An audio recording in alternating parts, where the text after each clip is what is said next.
For years, I trained my chest and saw no results. Flat, weak, and no real shape. And I thought I was doing everything right. Bench press, push days, training hard, but my chest just wasn't growing. Then I made some changes and everything shifted. My chest finally started to fill out. I saw shape, density, definition, and fast. In this video, I'm gonna break down exactly how I did it. I'm gonna walk you through the 4 simple changes that I made to my training to finally grow my chest. But let's stop for a second and think. It's like, why would you even want to grow your chest to begin with? Well, first of all, it's one of the most aesthetic parts of your body. And if you want that masculine B-shaped look, you need to train your chest. And women notice it. And you want to give her something solid to lay her head on at night. So if you care about how you look without a shirt on, this muscle matters. Now, let's get into the 4 key things that I did to grow my chest. So the first thing that I did was to stop doing the bench press. And I switched out the bench press to doing incline dumbbell presses instead. And there's a few reasons why this shift helped. So first of all, when you do the bench press, you always need someone to spot you if you want to bring yourself all the way to failure.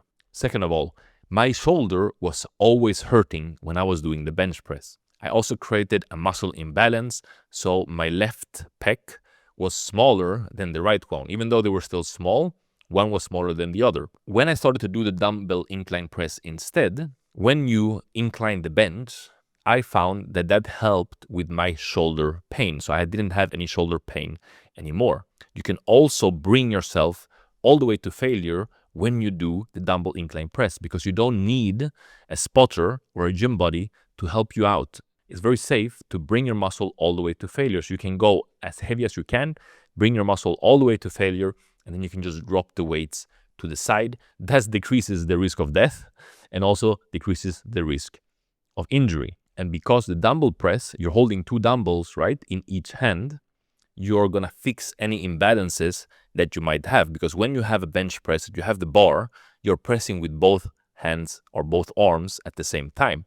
And this is very common. So for people, if you're, for example, if you're right-handed, you're gonna be pushing a little bit more with your right arm, which then creates an imbalance. And the way to fix those imbalances, in this case, is to use dumbbells instead of a bar. So when you use the dumbbells, you're pressing the exact same amount of weight on each arm, and I managed to fix that imbalance, and now my chest is the same size on both pecs. So that was the first change. The first change was stopping doing the traditional bench press and started to do the incline dumbbell press instead. And the second key thing that I did, which I mentioned a little bit already, but it was to bring every single set all the way to failure.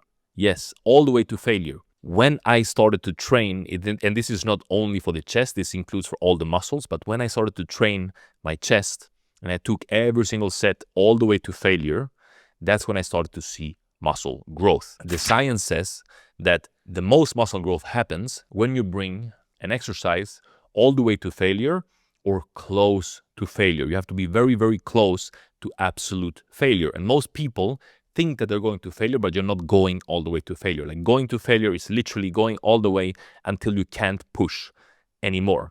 And that is why the dumbbell incline press is so good, because you can go exactly all the way until absolute failure and then just drop the weights to the sides if you need to. And the science also shows that you need to be around 12 sets per muscle group every week to start to see muscle growth. You can do more sets, like the more sets you do, the more muscle growth you get. But those sets have to be to failure or close to failure. If you just do a set where you go in with the traditional program, you say like, oh, I need to do 8 to 12 reps. You go, you do the exercise, but you had maybe like 5 or 6 or even 10 reps in reserve.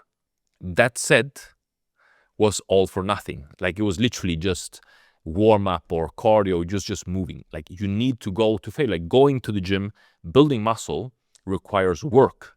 So when I started to approach every single set like it was the last set that I was going to do, like that's when I started to see growth. You want to pump yourself up so that you get to that point. So you need to get to a point where like, I'm doing this, I'm doing this. I'm going to take this serious, put on some freaking System of a Down on your headphones, and get yourself pumped up and do the exercise. Do it! The more sets you do, the more muscle growth happens. It's a stagnant curve, but it's still muscle growth. So that's the third point. So the third point that I did was I increased the volume. Before, I would do like the traditional chest day, maybe once a week, maybe even 2 times per week. But when I found out about this method of training, and when I found the studies that show that you need to do more sets to failure, and that's where muscle growth happens, and I started to do 2 or sometimes even 3 chest sessions per week, and I brought those sets to failure up to 16 or sometimes 20 or even 24 sets per week, which is a lot. It's a lot. That's what really made the change and made it possible for my chest to start growing. Okay, so that's the third point. The third point is volume.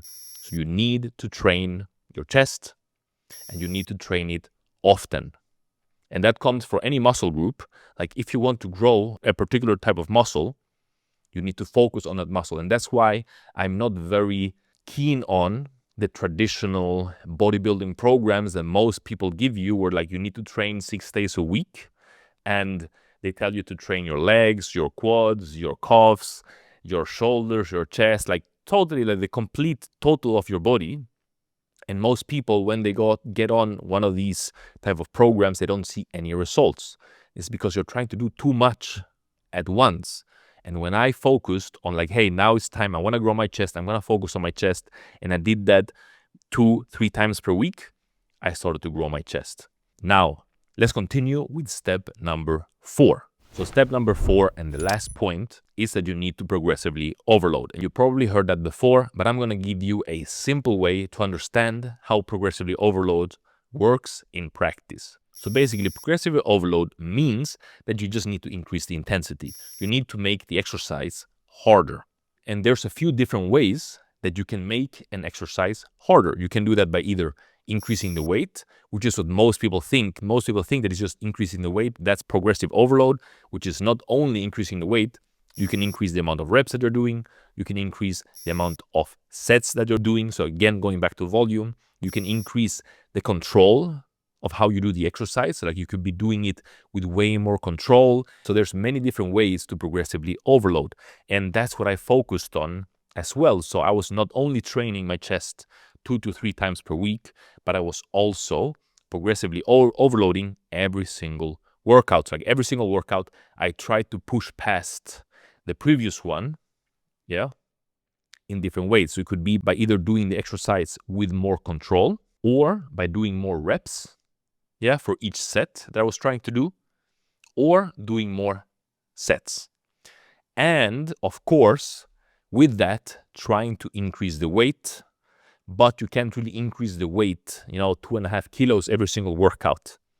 That takes time. So when I felt ready, like now it's time to move on to the next weight, that's what I did. So all of those 4 things combined was how I progressively overloaded.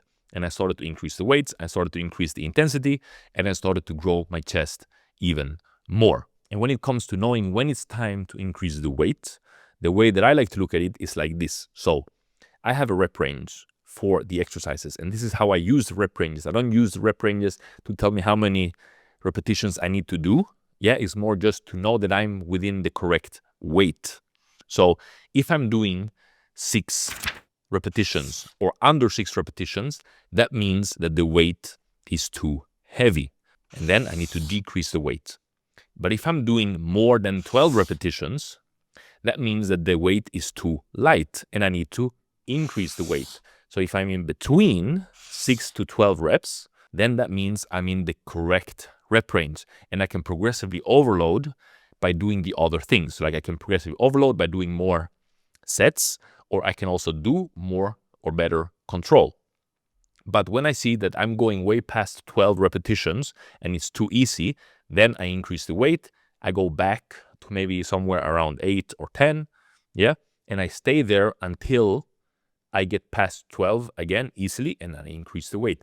And that's how I went from, I don't know, doing 20 kilos on the incline dumbbell press to moving all the way up to 54 kilos with the incline dumbbell press. These are the 4 key things that I did to finally start growing my chest. And of course, you need to dial in your diet and you need to dial in your sleep, recovery, and manage your stress. But those areas are outside of the scope of this video. Now, if you're someone that wants to grow your chest, I would suggest that you take these 4 key things into account. And if you don't know how to set everything up, and if you want just a clear program that tells you exactly what to do, how to eat, how to dial in your sleep, and how to manage your habits, then you can work one-on-one together with me, and I'll set everything up for you, and you'll have me by your side to help you along the way. If you're interested, click the link in the description to book a call, and we can see if there's a fit between you and me to work together. That's gonna be it for this video. Thank you for watching. I hope that you learned something, and I'll see you in the next one.